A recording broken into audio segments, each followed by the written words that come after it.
Demain soir, nous serons attablés à la table du Seder et nous dirons ce passage fameux de la Haggadah. Mitzvah alenu le saper b'yetziat Mitzrayim.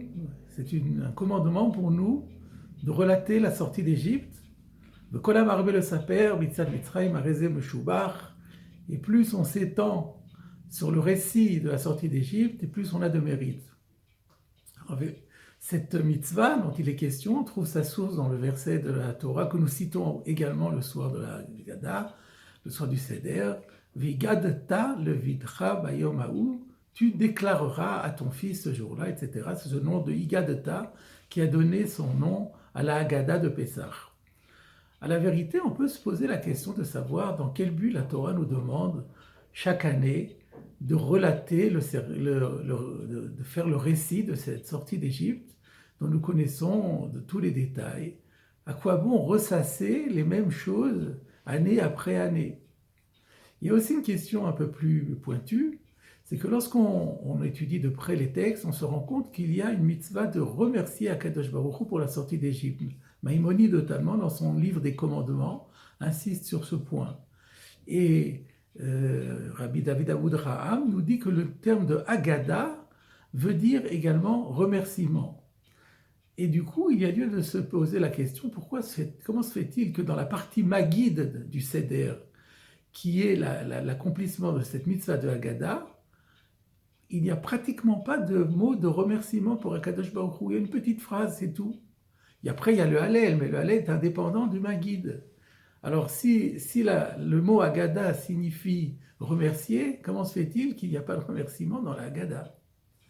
À ces deux questions, le Rav Goldwirt, Zichrono Livracha, qui est un grand maître du siècle dernier, qui a notamment fondé la yeshiva de Kerem Beyavne,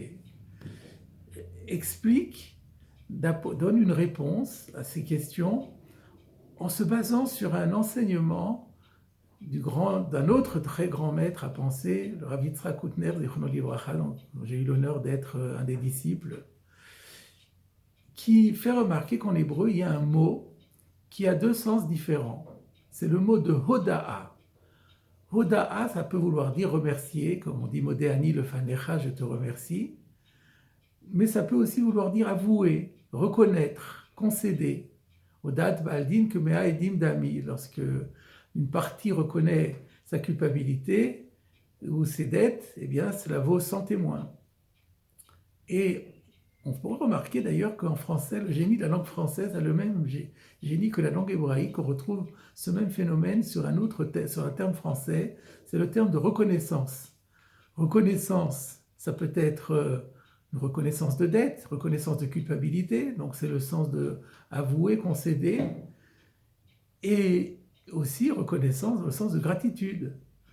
Donc comment se fait-il qu'un seul vocable renvoie à deux concepts qui paraissent si différents? Rav Koutner nous répond qu'ils sont pas ils sont liés, ces deux concepts, parce qu'il y a une des caractéristiques de la nature humaine, c'est que nous avons chacun en nous-mêmes une aspiration à une véritable autonomie, une autonomie, une indépendance totale, c'est-à-dire à être les réalisateurs, les auteurs de notre propre réussite, sans avoir à recourir à l'assistance de quiconque. On a envie de se mettre debout, de tenir debout et de marcher tout seul, sans l'aide de quiconque. Et lorsque on est amené à remercier quelqu'un pour un service rendu, il y a en fait une sorte de constat d'échec, comme quoi on n'a pas réussi à être autonome. Parce que si on nous a rendu service, c'est qu'on en avait besoin et qu'on ne s'en serait pas sorti tout seul. Et c'est la raison pour laquelle nous remarquerons que nous avons parfois du mal à dire merci. Pourquoi? Parce que inconsciemment peut-être, si on dit merci et qu'on fait preuve de gratitude, on reconnaît qu'on n'était pas autonome et qu'on a eu besoin de quelqu'un d'autre, et ça c'est très difficile. Et c'est si bien que les deux concepts sont liés par une séquence et que l'un entraîne l'autre. Parce qu'à partir du moment où on reconnaît qu'on doit quelque chose à quelqu'un, parce qu'il nous a réellement aidé, une fois que cet acte de reconnaissance est fait, Après, la gratitude, elle vient tout naturellement. C'est tout à fait normal qu'on remercie. Donc l'un entraîne l'autre. On peut même dire que potentiellement, à partir du moment où on a reconnu qu'on est redevable de quelque chose à quelqu'un, le merci, le remerciement, il est pratiquement déjà potentiellement dit, même de façon tacite. On rajoutera encore que ce qui est vrai dans la relation interpersonne est vrai également, voire plus, dans la relation avec Akadosh Baruch Hu. Et là, nous avons la réponse à nos deux questions. Pourquoi faut-il chaque année faire le récit de la sortie d'Égypte? En fait, il ne faut surtout pas voir ce travail de récit comme un rituel routinier. En réalité, ce qui nous est demandé, c'est de reprendre conscience chaque année et d'ancrer toujours plus profondément en nous cette prise de conscience de l'incroyable bonté et générosité dont Dieu a fait preuve vis-à-vis de nos ancêtres à l'époque de la sortie d'Égypte.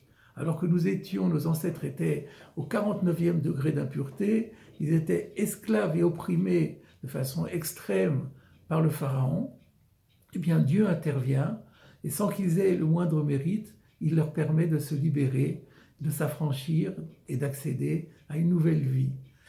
Et comme nous le disons aussi dans le début de la Haggadah, nous aussi sommes quelque part bénéficiaires de tous ces miracles de la sortie d'Égypte, parce que si nos ancêtres n'étaient pas sortis d'Égypte, nous ne serions pas aujourd'hui dans la situation dans laquelle nous sommes. Et ça répond aussi à la seconde question.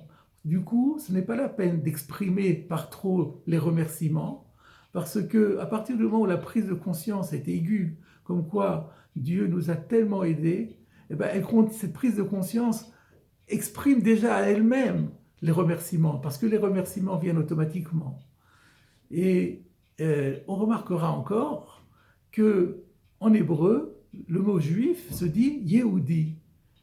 Et la racine de Yehudi, c'est Oda'a, ce qui veut dire que le juif a dans sa nature même, dans son ADN, cette qualité d'être capable de remercier Akadosh Baruch Hu pour sa bonté et sa générosité. C'est cela être Yehudi.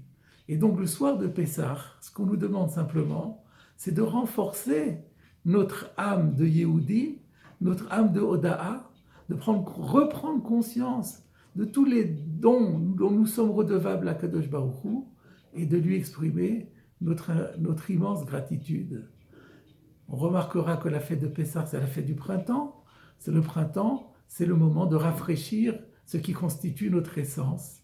Et notre essence, comme nous venons de le dire, c'est de vivifier la prise de conscience de l'incroyable bonté et générosité d'Akadosh Baruch Hu et de lui témoigner notre infinie reconnaissance pour tous ses bienfaits dont il nous gratifie en permanence.